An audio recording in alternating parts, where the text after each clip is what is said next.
இவங்க 2 பேரும் அடிச்சுக்கிற மாதிரி அடிச்சுப்பாங்களாம். அதை வந்து நாங்கள் நம்பணுமா, மக்கள் நம்பணுமா? What bro, it's very wrong bro. இனிமேல் வந்து ஸ்ட்ரைட்டாக அடி தான் அப்படி அடி தான் பிரிக்கிறது தான் வேலை. அவர் தான் சொல்லிட்டாரு. பிகேவும் என்ன சொன்னார், நீங்கள் வந்து பார்த்தீங்கன்னாக்கா தமிழ்நாட்டில் டோனி எந்த அளவுக்கு கொண்டாடுறீங்களோ ஒரு பீகாரியை, அதுபோல் விஜய் அவர்கள் ஜெயிச்சு அரியணையில் உட்கார்ந்த பிறகு என்னை நீங்கள் கொண்டாடுவீர்கள்னு கேட்குறாரு. அப்போது இந்த ஹேஷ்டாக் போட்டு ட்ரெண்டு போட்டு திமுகவும் பிஜேபியும் ஒரு விளையாட்டு விளையாண்டுட்டு இருந்தீங்க இல்லையா, பாசிசமும் பாயசமும் சேர்ந்து ஒரு கள்ள உறவுகளை ஏற்படுத்தி கொண்டு இப்படி ஒரு வேலை செஞ்சுட்டு இருக்கும் பொழுது எங்கே இருந்தால் நம்ம பசங்க வந்தாங்கன்னு தெரியல. ஸ்லீப்பர் செல் மாதிரி உள்ளே வந்து அவனுக்கு ஒரு பக்கம் டேக் போட்டு அடித்து பிரிச்சுட்டாங்க. எங்கப்பா இருக்கீங்க நீங்கள் அப்படின்னு கேட்டார். கிட்டத்தட்ட விஜயோடைய வெற்றிக்கு வித்திடக்கூடிய நபர்களே அவர்கள் தான். இதுக்கு நடுவில் நம்ம பசங்க உள்ள பூந்து அங்கே ஒரு சம்பவம் ஒன்று பண்ணிட்டு டக்குன்னு வெளியே வந்துடுறது. டிவி கே ஃபார் டிஎன் அப்படின்னு சொல்லி. யார் சார் நீங்களா, எங்கே சார் இருக்கிறீங்க? ஸ்லீப்பர் செல்ஸ் மாதிரி எல்கேஜி யூகேஜி பசங்க மாதிரி ஒரு குழந்தை போல வந்து சண்டை போட்டுக்கிறீங்க அப்படின்னா ரிப்ளை ரொம்ப பலமாக இருக்கும்ல. ஒரு பலம் இருக்காது. எல்கேஜி பிள்ளைங்க எப்படி குப்புற கவுந்துட்டு கையை காலை ஆட்டி அழுகுமோ அதே மாதிரி அழுவாங்க. 2 பேர் கிடையாது, எல்கேஜி யூகேஜி ப்ரீகேஜி. புரிஞ்சுங்களா? யார் ப்ரீகேஜி? என்டிகே. அவ்வளோதான். எல்கேஜி யூகேஜி ப்ரீகேஜி 3 சேர்ந்து இங்கே ஒரு அட்ராசிட்டி பண்ணிட்டு இருக்குல்ல. சின்ன பசங்க ஓரமாக போய் விளையாடுங்க அப்படின்றதான் விஜய் இப்போ சொல்லியிருக்காரு. எனக்கு நீங்களாவது எல்கேஜி யூகேஜி ப்ரீகேஜி அது வந்து இன்னும் ஸ்கூலுக்கே போகாத புள்ள யார்? உதயநிதி அவர்கள் இன்னும் வந்து ஸ்கூலுக்கு வந்து பாடங்கத்துக்குள்ள இந்த பால்வாடியில் போயிட்டு கச்சு தம்பி மதியானம் வந்து காலையிலேருந்து மதியானம் வரைக்கும் கொஞ்சம் வீட்டில் இல்லாமல் ரெஸ்ட் எடுக்கிறதுக்கு கொஞ்சம் நேரம் கொண்டு போய் விட்டுருவாங்க.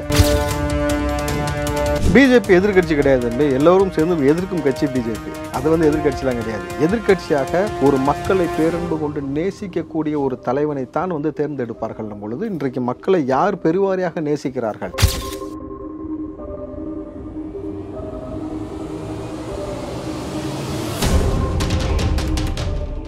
ரியலோ நேயர்களுக்கு வணக்கம். இன்று நம்மளுடைய நேர்காணலுக்கு காங்கிரஸ் கட்சியை சேர்ந்த திரு ராவுத்தர் இப்ராஹிம் அவர்கள் இணைஞ்சிருக்காங்க. சார் வணக்கம். வணக்கம் தம்பி, எப்படி இருக்கீங்க? நலமா இருக்கம்மா. இன்னைக்கு விஜய் அவர்களுடைய இந்த ஒரு ஸ்பீச் 2ஆம் ஆண்டு விழாவில் உங்களுக்கு பார்க்கும்போது எப்படி இருந்துச்சு? அதுலேருந்து ஃபர்ஸ்ட் ஸ்டார்ட் பண்ணலான்னு நினைக்கிறேன். வாட் ப்ரோ, என்ன ப்ரோ இதெல்லாம்? 2 பேரும் பாசிசமும் பாயசமும் சேர்ந்துட்டு சீனா போடுறீங்க. இதைத்தான் நம்ம முன்னாடியே பேசணும். 2 பேரும் சேர்ந்து திட்டமிட்டு ஒரு நாடகத்தை அரங்கேற்றி தமிழ்நாட்டில் இருக்கக்கூடிய பிரச்சனையை மடைமாற்றக்கூடிய வேலையை தான் தொடர்ந்து செஞ்சுக்கிட்டு இருக்கிறாங்க. குறிப்பாக அந்த பாலியல் வன்புணர்வு அத்துமீறல்களை தொடர்ச்சியாக இருக்கக்கூடிய பிரச்சனையையும் அரசியல் ரீதியாக மூத்த அமைச்சர் மீது இருக்கக்கூடிய வழக்குகள்லாம் சிபிஐக்கு மாறிக்கொண்டிருக்கிறது. ஒரு பக்கம் வந்து பார்த்தீங்கன்னா ஹாஸ்பிட்டலுக்கு போய் ஒருத்தர் உட்காந்து படுத்தார். யாரு? துரைமுருகன் அவர்கள். இன்ன வரைக்கும் அவர் என்னாச்சு? இந்த செய்தி வரவே இல்லை. எப்படி நீங்கள் ஒருத்தன் தும்முனாக்கா செய்தி வருது, புரியுதுங்களா? விஜய் இதை செஞ்சுட்டாரு, விஜய் அதை செஞ்சுட்டாரு, விஜய் அதை பேசிட்டார், விஜய் இதை பேசிட்டாருன்னு எல்லா கட்சி பேரும் விஜய் விஜய் விஜய்னு பேசும்பொழுது இந்த விஷயத்தை பற்றி ஏன் பேசுகிறேன்? கட்சியோடைய மிக மூத்த நபராக இருக்கார். அவர் தான் பெரியப்பான்னு நினைக்கிறேன் கட்சிக்கு. இவர் அப்பான்னா அவர் பெரியப்பா. அவரை குறித்து பேசலை. செந்தில் பாலாஜி வழக்கை குறித்து வந்து இன்னும் பேசலை. நீதிபதியே அவர் கேள்வி எழுப்பியிருக்காங்க. ஞானசேகரன் வழக்கில் அடுத்தடுத்த விஷயம் பூதாகரம் ஆகிட்டே போகுது. பல கொலை வழக்கு, பல கொள்ளை வழக்குன்ற மாதிரியான தொடர்ச்சி அவன் மீது வந்து வழக்குகள் வந்து பதிவு செய்யப்பட்டு கொண்டே வருகிறது. 2G வழக்கு மறுபடியும் பூதாகரமாக போகிறது. இந்த மும்மொழி கொள்கையாக இருக்கட்டும், பரந்தூர் விமான நிலையமாக இருக்கட்டும், பெண்கள் மீது அத்துமீறலாக இருக்கட்டும், கனிம வளை தேடக்கூடிய நபர்களை வந்து இங்கே கொல்லக்கூடிய விஷயமா இருக்கட்டும், பல விஷயம் மடைமாற்றுவதற்காக 2 பேரும் வெல் பிளான்டாக வந்து இங்கே ஒரு விஷயத்தை செஞ்சுக்கிட்டு இருந்தாங்க. ஸோ இதைத்தான் நம்ம முன்னாடி பேசணும். இன்றைக்கி விஜய் அதை தான் எடுத்தவொடனே சொல்லிட்டாரு. வாட் ப்ரோ, இதெல்லாம் நியாயமா? இன்னும் குறிப்பாக இந்த கபட நாடகத்தை தாண்டி இந்த மும்மொழி கொள்கைக்குள்ளே திட்டமிட்டு திணிக்கக்கூடிய இந்த வேலையை ஒருபோதும் செய்யாதீர்கள். இது மாநிலத்துடைய உரிமை. இந்த உரிமையை வந்து நீங்கள் சிதைக்கக்கூடிய வேலையை நிதி கொடுக்க மாட்டேன்னு சொல்கிறீங்க இல்லையா? அது வந்து இந்திய அரசியலமைப்பு சட்டத்தின்படி நீங்கள் பார்த்தீங்கன்னாக்கா ஒரு கல்வியை கற்றுக்கொள்வதற்கு நீங்கள் நிதியை வந்து மறுப்பது என்பது எவ்வளோ பெரிய பாசிசம் நீங்கள் புரிஞ்சுக்கணும். கிட்டத்தட்ட இந்த கல்வி உரிமை மாநிலத்துடைய உரிமையாக இருக்கும் பொழுது மகாராஷ்டிராவுடைய முதலமைச்சர் சொல்கிறார், அரசு சார்ந்த ஊழியர்கள் அனைவரும் அது எந்த துறையிலிருந்து வந்தாலும் சரி அந்த மக்களிடம் நீங்கள் மராட்டியில் பேசுங்கள், ஹிந்தியில் பேசுங்கன்னு சொல்லலை, இங்கிலீஷில் பேசுங்கன்னு சொல்லலை. தன் தாய்மொழியை நேசிக்கிறார்.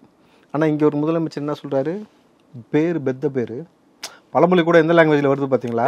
பேரு பெத்த பேர், செய்யறதெல்லாம் அக்கப்போர். கரெக்டுங்களா? திமுக தானே செஞ்சுக்கிட்டு இருக்கு. ஸோ இது போன்ற ஒரு கபட நாடகம் ஆடுவது விஜய் வந்து ரொம்ப அழகாக ரொம்ப யதார்த்தமான வரிகளில் வந்து உடைச்சிருக்காருன்னு தான் பார்க்குறேன் முதல் கட்டமாக. ஓகே, ஏன் சார் அந்த பாலியல் விஷயங்கள் பற்றி எதுவும் பேசலை? அது பேசாதனால ஏன் அதை பற்றி பேசியிருக்கலாமே அப்படிங்கிறது தான் ஒரு டவுட்டாக இருக்குது. அதை பற்றி ஏன் பேசலை? திமுகவிற்கு எதையாவது நம்ம ஒரு விஷயத்த ஃபஸ்ட்டே சொல்லிட்டாக்கா இவங்க முந்திக்கிட்டு இப்போ பரந்தூர் போகிறேன்னு சொன்னோன்னு 1008 ரெஸ்ட்ரிக்ஷன் போட்டானுங்க. ஒரு மாநாடுன்னா 1008 ரெஸ்ட்ரிக்ஷன் இப்படி செய்யக்கூடிய இடத்துல வந்து நம்ம இதை குறித்து இதைத்தான் நம்ம அடுத்து செய்ய போகிறோம் இந்த நகர்வு தெரிஞ்சாக்கா அடுத்த கட்ட நெருக்கடி ஏற்படுத்துவார்கள். நம்மளது விஜய் அவர்கள் ரொம்ப திட்டமிட்டு இந்த பாலியல் வன்புணர்வை குறித்து நடக்க போகக்கூடிய அடுத்து நிச்சயமாக தமிழ்நாடு முழுக்க விஜய் தலைமையில் பிரம்மாண்டமான ஒரு ஆர்ப்பாட்டம், மிகப்பெரிய தமிழ்நாடு அரசாங்கத்திற்கு ஒரு அழுத்தத்தை ஏற்படுத்துவதற்கான சில விஷயங்களை செஞ்சுக்கிட்டு இருக்காங்கிறது நிதர்சனமான உண்மை எனக்கு தெரியும். அதை மேடையில் பேசி திமுக மறுபடியும் அலர்ட் பண்ணிட்டு உளவுத்துறை ஒட்டுமொத்தமாக உட்காந்து விஜய் என்ன பேசுறாரு, எங்கே போகிறாரு, என்ன செய்கிறாரு, இருக்கக்கூடிய எல்லாத்தையும் போட்டு நோன்றதை விட நான் இனிமேட்டு எதையும் உங்கள்கிட்ட சொல்லிவிட்டு உங்கள்கிட்ட அப்ரூவல் வாங்கிட்டு செய்ய வேண்டிய அவசியம் எனக்கு கிடையாது. நான் செய்கிறேன், நீ பாரு, நெருக்கடிக்கு உள்ளாகுன்றத செய்ய போகிற விஷயத்தை தான் ரொம்ப நுணுக்கமாக ரொம்ப நாசுக்காக கடந்து போயிருக்காரு. இனிமேல் ஸ்ட்ரைட்டாக அடி தான், அடி தான், பிரிக்கிறது தான் வேலை. அவர் தான் சொல்லிட்டாரு.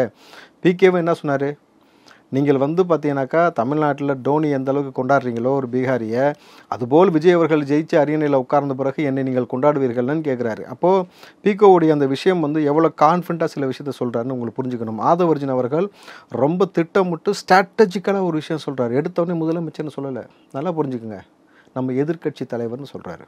ஸோ எதிர்க்கட்சியாக வருவதற்கான எல்லா வேலையும் நம்ம செய்ய போகிறோம். 67, 77 நடந்தக்கூடிய அந்த சம்பவத்தை போன்று இந்த முறை நடத்துவதற்கான எல்லா வழிவகையும் நம்ம செய்கிறோம்ன்றதை ரொம்ப ஸ்ட்ராட்டஜிக்கலாக சொல்கிறார். பிகே சொன்ன விஷயம், இன்னும் அடுத்த 3 மாதத்தில் 10 மடங்கான வளர்ச்சி நீங்கள் இந்த கட்சிக்கு ஏற்படுத்துவீர்கள் என்று உங்கள் தலைவருக்கு உத்தரவாதம் கொடுங்கள். இது ஒரு பக்கம். ஆனால் விஜய் அவர்கள் சொன்னது மிக முக்கியமானது, இந்த ஹேஷ்டாக் போட்டு ட்ரெண்டு போட்டு திமுகவும் பிஜேபியும் ஒரு விளையாட்டு விளையாண்டுட்டு இருந்தீங்க இல்லையா, பாசிசமும் பாயசமும் சேர்ந்து ஒரு கள்ள உறவுகளை ஏற்படுத்தி கொண்டு இப்படி ஒரு வேலை செஞ்சுட்டு இருக்கும் பொழுது எங்கே இருந்தால் நம்ம பசங்க வந்தாங்கன்னு தெரியல, ஸ்லீப்பர் செல் மாதிரி உள்ளே அவனுக்கு ஒரு பக்கம் டேக் போட்டு அடித்து பிரிச்சுட்டாங்க. எங்கேப்பா இருக்கீங்க நீங்கள் அப்படின்னு கேட்டார். கிட்டத்தட்ட விஜயோடைய வெற்றிக்கு வித்திடக்கூடிய நபர்களே அவர்கள் தான். கண்ணுக்கு தெரியாமல் எந்த ஆதாயத்தையும் எதிர்பார்க்காமல் எந்த பிரதிபலனும் எதிர்பார்க்காமல் எங்கள் அண்ணன்டா அவருக்காக எனக்கு நிற்போண்டா, நீ 70 வருஷ கட்சியாக இருந்துக்க, நீ பாசிசமாக இருந்துக்க, பாயசமாக இருந்துக்க, உனக்கு மத்திய அரசு இருக்கட்டும், உளவுத்துறை இருக்கட்டும், காவல்துறை இருக்கட்டும், உனக்கு கியூ பிரான்ச் இருக்கட்டும், தேர்தல் ஆணையமே உனக்கு ரகசியமாக எல்லா வேலையும் செய்து கொடுக்கட்டும். ஆனால் எங்கள் அண்ணனுக்கு நாங்கள் உள்ளே இருந்து வேலை செய்கிறோம் பார்த்தியா, ஏன் நாங்கள் எங்கே இருக்கிறோம் உன்னால் கண்டுபிடிக்க முடியாது. ஆனால் அடி மட்டும் கன்ஃபார்மாக விழுந்துக்கிட்டே இருக்கும்ன்றத இந்த இளைஞர் படை ஒரு பக்கம் மறைமுகமாக ஒரு விஷயம் செய்கிறாங்கல்ல, உள்ளபடி அவர்களுக்கு வாழ்த்துக்கள். ஏன்னா அவர்களுடைய இந்த விடாத முயற்சி தான் பார்த்திங்கன்னா விஜய் இன்னும் அடுத்த கட்டத்தை கொண்டு போகுது. இந்த உத்வேகம் தான் விஜய் இன்றைக்கு தன் உச்சத்தில் இருக்கும் பொழுது எல்லாத்தையும் தூக்கி போட்டுட்டு இந்த மக்களுக்காக களத்தில் நிற்கிறதும், நம்ம தான் மாற்று சக்தி, நம்ம தான் அடுத்த முறை இந்த முறை இருக்கக்கூடிய இந்த ஆலமரங்களையாக இருக்கட்டும், இங்கே இருக்கக்கூடிய பாயசமாக இருக்கட்டும், எல்லாத்தையும் அடித்து விரட்ட போகக்கூடிய மிக முக்கியமான ஒரு சக்தியாக நம்ம இருக்கிறோம். நம்ம வருவோம், நம்பிக்கையோடு இருங்கள் அப்படின்னு சொல்லியிருக்காரு. நம்மளது இது அந்த கேடஸ்க்கு மிகப்பெரிய ஒரு வெற்றி வாய்ப்பு ஏற்படும். ஓகே, பிகேயை பற்றி சொல்லியிருந்தீங்கல்ல, பிகேயை பற்றி இன்னொருத்தரும் ஒன்று சொல்லியிருந்தார். நகர்ப்புற உள்ளாட்சித்துறை அமைச்சரான திரு கே நேரு அவர்கள் பிகே உள்ளூர்லேயே விலை போகாத ஒரு ஆள், அவரு ஒப்பந்தம் செஞ்சு ஒரு கட்சி தேர்தல் வேலைகளை பார்க்குது அப்படின்னா அது எப்படி வெற்றியை கொடுக்கும் அப்படிங்கிற மாதிரி அவரோட சைட்லேருந்து ஒரு விமர்சனம் இப்போ வச்சிருக்காரு.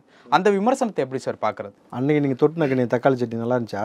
2021 சட்டமன்ற தேர்தல் அன்னைக்கு சாப்பிட்டீங்களா? அந்த சட்னி நல்லா இருந்துச்சா? இன்னைக்கு பிடிக்குதா உங்களுக்கு?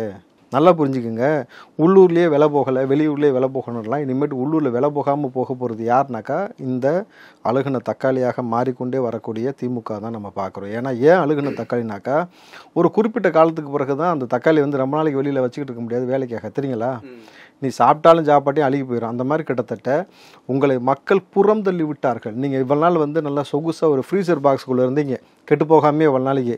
விஜய்னு ஒரு ஆள் உள்ளே வந்ததுக்கப்புறம் ஃப்ரீசர் பாக்ஸ்லேருந்து ஒரே ஏற்றி வெளியே தள்ளி விட்டாப்புல. இனி 4 நாளைக்கு மேலே நீங்கள் நாரி போயிருவீங்க. உங்கள் பொழப்புன்றது தான் ரொம்ப யதார்த்தமாக இருக்குது. நீங்கள் இனிமேட்டு இந்த மண்ணுக்கு ஒருபோதும் ஒரு நலனையும் செய்யாத அந்த திமுகவுடைய ஆட்சியை இங்கிருந்து அப்புறப்படுத்துவதற்கான எல்லா வேலையும் செய்யும் பொழுது நீங்கள் பிகேவை திட்டமிட்டு இங்கே 2 வகையான ஒரு விஷயத்தை ஒரு அஜெண்டா பரப்புகிறாங்க. ஒன்று உள்ளூரில் விலை போலன்னு இவரும், இன்னும் சில அரசியல் விமர்சகர்லாம் என்ன சொன்னாங்கன்னா, அதிமுக பிகே சைன் பண்ணிட்டாரு, பெரிய அமௌண்ட் வாங்கிட்டாரு, அவங்களோட தான் போக போகிறாரு. அப்போ அதிமுக கூட சைன் பண்ணியிருந்தா எப்படி இந்த மேடையில் உட்காருவார்? லாஜிக்காக யோசிங்க. அதிமுக வேலை செய்ய போகிற பொழுது ஒரு அரசியல் கட்சிக்கு ஏதோ தனிப்பட்ட முறையில் விஜய் அவர்களுடைய வீட்டுக்கு போகலை, ஒரு அரசியல் கட்சி ஒரு அரசியல் நிகழ்வில் ஒரு கட்சியோட தலைவர் கூட ஒரு மேடை ஏறான பொழுது எப்படி அங்கே சைன் பண்ணியிருக்க முடியும்? அப்போ திட்டமிட்டு விஜய் அவர்களை தனிமைப்படுத்தணுன்றதுக்காக பல நபர்கள் பல வேலைகள் பல யுக்திகள் செய்றீங்க. ஆனால் ஒரே ஒரு விஷயம்தான், விஜயுடைய கூட்டணி என்பது மக்களோடும் இந்த ரசிகர்களோடும். இந்த ரசிகர்களும் இந்த மக்களை நம்பி தானே உள்ளே வந்தார், இந்த மக்களுக்காகத்தான் இவ்வளோ பெரிய ஆடம்பர வாழ்க்கையை திறந்தார். இந்த ஆடம்பர வாழ்க்கையை துறந்து விட்டு இந்த மக்களுக்காக களம் காணும் நின்ன பிறகு அறம் சார்ந்த சில விஷயங்களுக்கு இயற்கை எப்பயுமே துணை நிற்கும். நல்லா புரிஞ்சுக்கோங்க, எப்பயுமே வந்து அறம் சார்ந்த விஷயங்களுக்கு இயற்கை துணை நிற்கும். அரக்கர்கள் ஜெயிப்பது போலவே தெரிந்து கொண்டு இருக்கும். ஆனால் இறுதிக்கட்ட நேரத்தில் பார்த்தீங்கன்னாக்கா அறம் வெல்லும். அதுபோல் வந்து விஜய் அவர்கள் வெல்வதற்கான எல்லா வாய்ப்பையும் இனி களம் அவர்களுக்கு ஏற்படுத்தி கொடுக்கும். அதற்கேற்ற உழைப்பும் அதற்கேற்ற நம்பிக்கையும் விஜய் அவர்கள் ஏற்படுத்த வேண்டும். பொது வெளியில் வந்து அவர் இனிமேட்டு செய்யக்கூடிய ஒவ்வொரு விஷயத்துக்குமான இம்பேக்டும் அவரை நோக்கி வரக்கூடிய படைபலமும் பார்த்தீங்கன்னாக்கா கோடி பலத்தை அவர்களுக்கு ஏற்படுத்தி கொடுக்கணும் பொழுது விஜய் அவர்கள் நிச்சயமாக எதிர்க்கட்சி தலைவருக்கு வரணும்ன்றடைய உழைப்பை இன்றிலிருந்து தொடங்கி இருக்கிறார். இது போல விடாமல் இறங்கி அடிச்சாக்காக்கா ஸ்ட்ராட்டஜிக்கலாக மூவ் பண்ணி ஒர்க் பண்ணாங்கனாக்கா வெற்றி அவர்களுக்கு கிடைக்கும். பேசும்போது மும்மொழி கொள்கை ரிலேட்டபுளாக பேசும்போது எல்கேஜி யூகேஜி பசங்க மாதிரி சண்டை போட்டுக்கிட்டு இருக்கீங்க அப்படின்ட்டு ஸ்டேட் கவர்மெண்ட்டையும் சென்ட்ரல் கவர்மெண்ட்டையும் வந்து சொல்லியிருந்தார். இது சொல்கிறதுனால இவங்க சைட்லேருந்து என்ன ரிப்ளை வரும்? ஏன்னா பேச ஆரம்பிக்கிறதுக்கு முன்னாடியே நேரு அவரோட சைட்லேருந்து ஒரு விமர்சனத்தை வந்து வச்சுட்டாரு. எல்கேஜி யூகேஜி பசங்க மாதிரி ஒரு குழந்தை போல வந்து சண்டை போட்டுக்கிறீங்க அப்படின்னா ரிப்ளை ரொம்ப பலமாக இருக்கும்ல. ஒரு பலம் இருக்காது. எல்கேஜி பிள்ளைங்க எப்படி குப்புற கவுந்துட்டு கையை காலை ஆட்டி அழுகுமோ அதே மாதிரி அழுவாங்க. நீங்கள் வேணால் பாருங்கள், பாசிசமும் பாயசமும் 2 நாளைக்கு கதறுவானுங்க. எப்படி நீங்களை எல்கேஜின்னு சொல்ல போச்சு, எப்படி இது சொல்ல போச்சு, நீ ஸ்ட்ரெயிட்டாக வந்துடுவியா அப்படியா இப்படியான்னு சொல்லிட்டு 2 நாளைக்கு அழுவாங்க. இவர்கள் அழுகும்போது இவங்க அழுகும்போது மாற்றி மாற்றி வந்து பாயசத்தை ஊட்டிக்கிட்டு கொஞ்சம் நேரம் கழிச்சு ஆசுவாசப்படக்கூடிய வேலை தான் ஏற்படுமே தவிர உள்ளபடி எல்கேஜி பசங்க என்ன செய்வார்களோ அதை போல தானே இவர்கள் செய்து கொண்டிருக்கிறார்கள். பிஜேபி ஒரு பக்கம் என்ன செய்து கொண்டிருக்கிறது, இந்த பக்கம் திமுக என்ன செய்து கொண்டிருக்கிறது என்று 2 பேரும் மறைமுகமாக ஒரு விஷயத்தை மடைமாற்றுவதற்கு ஒரு வேலை செஞ்சுக்கிட்டு இந்த 2 பேருக்கும் 10 கூட ஒரு ஆள் சீமானி தூக்கி உள்ளே போட்டுக்கிறது. கியாமையான்னு அவர் ஒரு பக்கம் வந்து கத்திட்டு கிடப்பார், பெரியார்னு வர. அதுக்கப்புறம் தேவையில்லாமல் சில விஷயங்களை பேச வரும் பொழுது அப்போ 2 பேர் கிடையாது, எல்கேஜி யூகேஜி ப்ரீகேஜி. புரிஞ்சுங்களா? யார் ப்ரீகேஜி? என்டிகே. அவ்வளோதான். எல்கேஜி யூகேஜி ப்ரீகேஜி 3 சேர்ந்து இங்கே ஒரு அட்ராசிட்டி பண்ணிக்கிட்டு இருக்குல்ல. சின்ன பசங்க ஓரமாக போய் விளையாடுங்க அப்படின்றதான் விஜய் இப்போ சொல்லியிருக்காரு. நான் ஏற்கனவே கில்லி மாதிரி களத்தில் இறங்கி விளையாடுறதுல ரொம்ப கெட்டிக்காரன். நீங்கள் எல்கேஜி பசங்களாம் என்கிட்ட வந்து மோதாதீங்க. மோதணுன்ற முடிவு பண்ணிட்டேன்னா அதில் எவனாவது உருப்படியான பீஸ் இருந்தால் அவனை மட்டும் வந்து மோத விடு. இந்த மாதிரி சில்லற பசங்கள்லாம் பதில் சொல்ல விரும்ப மாட்டேன்னு சொல்லிட்டு கடந்து போகிறாரு. மீண்டும் ஆதவர்ஜுனா வந்து உதயநிதியை வந்து பேசியிருக்கக்கூடிய விஷயம்தான். மன்னராட்சிக்கு மறுபடியும் நீங்கள் வந்து இடம் கொடுக்கக்கூடாது, பிறப்பால் யாரும் முதல்வர் ஆக்க விடக்கூடாது அப்படின்னு சொல்லிட்டு ஏற்கனவே இது தொடர்பான ஒரு கேள்விகளுக்கு உதயநிதி ஸ்டாலின் அவர்கள்ட்ட கேட்கும்போது யாரும் பிறப்பாலெல்லாம் வரல, மக்கள் ஓட்டு போட்டு தான் வர்றாங்க அப்படிங்கிற ஒரு புச்சாலி கொடுத்திருந்தாரு. இப்போ மறுபடியும் இது பண்ணுறதுனால அவருடைய விஷயங்கள் எந்த மாதிரி இருக்கும் அப்படிங்கிறதுல ஒரு கேள்வியா இருக்கு. இவங்களாவது எல்கேஜி யூகேஜி ப்ரீகேஜி அதை வந்து இன்னும் ஸ்கூலுக்கே போகாத புள்ள. நல்லா புரிஞ்சுட்டீங்களா? யாரு? உதயநிதி அவர்கள். இன்னும் வந்து ஸ்கூலுக்கு வந்து பாடங்கத்துக்குள்ள அந்த பால்வாடியில் போயிட்டு தம்பி மதியானம் வந்து காலையிலேருந்து மதியானம் வரைக்கும் கொஞ்சம் வீட்டில் இல்லாமல் ரெஸ்ட் எடுக்கிறதுக்கு கொஞ்சம் நேரம் கொண்டு போய் விட்டுருவாங்க. அதுபோல் வந்து இப்போ அரசியலுக்குள்ளே தூக்கி கொண்டு வந்து உதயநிதி விட்டுருக்காங்க. இன்னமும் வந்து உதயநிதி அவர்கள் வந்து ரெஸ்ட்டு தான் எடுத்துக்கிட்டு இருக்காரு. பால்வாடி குழந்தை போல் ரெஸ்ட் எடுக்கிறாரு தவிர களத்தில் என்ன பிரச்சனை, எவ்வளோ பெரிய பிரச்சனை நடந்துகிட்டு இருக்கு குழந்தைகளுக்கும் பெண்களுக்கும். சொல்கிறார்ல, பிறப்பால யாரும் இல்லை, மக்கள் தேர்ந்தெடுத்து தான் வர்றோம் அப்படின்னு சொல்லிட்டு. அதே தான் தம்பி. எந்த குழந்தையாவது விருப்பப்பட்டு பால்வாடிக்கு போகுமா? யார் கொண்டு போய் விடுவா? அம்மா அப்பா. அதே தான் நடந்திருக்கு. பெற்றவங்க எப்படி கொண்டு போய் பால்வாடியில் விட்டாங்களோ அதே போல் ஸ்டாலின் கொண்டு வந்து உள்ளே இறக்கி விட்டுருக்காப்புல தவிர இன்னும் பால்வாடி குழந்தையாக தான் இருக்குது. ஏன்னா இங்கே நடக்கக்கூடிய எந்த பிரச்சனையும் குறித்தும் பேசுவதற்கு இல்லாமல் அந்த நேரத்தில் வந்து இந்த பெண்களுக்கு எதிரான விஷயத்தை பேசலை, இந்த பெண்களுக்கான அத்துமீறலை பேசலை, போதை கலாச்சாரத்தை குறித்து பேசலை, கனிம வள திருட குறித்து பேசலை, இயற்கை வளங்கள் பாதிப்பை குறித்து பேசலை, இங்கேருந்து இந்த ஒவ்வொரு முறையும் பெருவளத்தில் வரக்கூடிய பிரச்சனையை பற்றி பேசலை, கூட்டணியை பற்றி பேசலை, அரசியல் என்ன செய்யணுன்றது புரிதல் இல்லாமல் குழந்தை போல உதயநிதி விளையாண்டுட்டு இருக்காரு. ஆனால் இதை குறித்து நான் பேசியதற்கு எனக்கு எவ்வளோ பெரிய நெருக்கடி கொடுத்தார்கள். திரும்ப அவர் ரொம்ப அழுத்தமாக பதிவு செய்கிறார் ஆதவர்ஜுனா அவர்கள். எவ்வளோ பெரிய நெருக்கடி கொடுத்தார்கள். அந்த நேரத்தில் விஜயிடமிருந்து எனக்கு ஒரு அழைப்பு வந்தது, நீங்கள் வாங்கன்னு சொல்லிட்டு இன்றைக்கு இந்த மேடையில் ஏறி நம்ம வந்து எவ்வளோ பெரிய ஒரு ஸ்ட்ராட்டஜிக்கல் மூவ் பண்ணிக்கிட்டு இருக்கிறோம் அப்படின்றத அவர் ரொம்ப தெளிவாக சொல்கிறாரு. நீங்கள் யார் கூட்டணிக்கு வந்தாலும் வராவிட்டாலும் நாங்கள் எப்படி எதிர்க்கட்சி வரிசையில் வந்து அமரப்போகிறோம்னு பாருங்கள், அதற்கான யுக்தியை செய்து கொண்டு இருக்கிறோன்னு பொழுது நிச்சயமாக ஓராண்டு இருக்குது. இந்த ஓராண்டுக்குள்ளே அவர் சொன்னது போல் திமுகவுடைய கூட்டணியை உடைக்கணும். அந்த கூட்டணியை உடைச்சே தரணும். நீங்கள் வலுவான ஒரு கூட்டணியை உருவாக்குவதற்கான ஒரு வேலை செய்யணும். மாவட்ட செயலாளர்கள் போட்டாச்சு, மாவட்ட செயலாளர்கள் களத்தில் இறங்கி பணி செய்யணும். அடுத்து வந்து பார்த்தீங்கன்னாக்கா பூத் கமிட்டிக்கு ஒரு மாநாடு ஒன்று போட போகிறேன். 9,000 பேர் மென்ஷன் பண்ணியிருக்காங்க. பூத் கமிட்டிக்குன்னு ஒரு மாநாடு போகிறேன்னு சொல்கிறாங்க. அப்போ அந்த கட்டமைப்பில் உங்களை விட நாங்கள் எவ்வளோ ஸ்ட்ராங்காக இருக்கான்னு காட்டுறோம் பாருங்கன்னு விஜய் ஒரு பக்கம் பேசியிருக்காரு பொழுது இது ரொம்ப ரொம்ப அரசியலில் மிக முக்கியமாக கவனிக்கப்பட்டிருக்கிற பொழுது அப்போது ப்ரீகேஜி பசங்க, எல்கேஜி பசங்க, யூகேஜி பசங்க, பால்வாடி பசங்க எல்லாரும் கொஞ்சம் ஓரமாக உட்காந்து விளையாடுங்க. எங்களுடைய விளையாட்டை நிமிடம் தான் ஆரம்பிக்கிறோம், பொறுத்திருந்து பாருங்கன்றார் விஜய். ஓகே, அடுத்த 62 வாரங்களுக்கு நம்ம தான் வந்து டாக் ஆஃப் த டவுனாக இருப்போம் அப்படின்ட்டு வந்து ஆதவ் வந்து சொல்லியிருந்தார். எதிர்க்கட்சியும் நம்மளை தான் அப்படின்ட்டு வந்து சொல்லியிருந்தார். ஏற்கனவே எதிர்க்கட்சி நம்ம தான் அப்படின்ட்டு இப்போ எதிர்க்கட்சியா இருக்கக்கூடிய ஏடிஎம்கேவை விட பிஜேபியில் இருக்கக்கூடிய அண்ணாமலை தான் வந்து அதிகம் சொன்னார், எதிர்க்கட்சி பாஜக தான் அப்படின்ட்டு.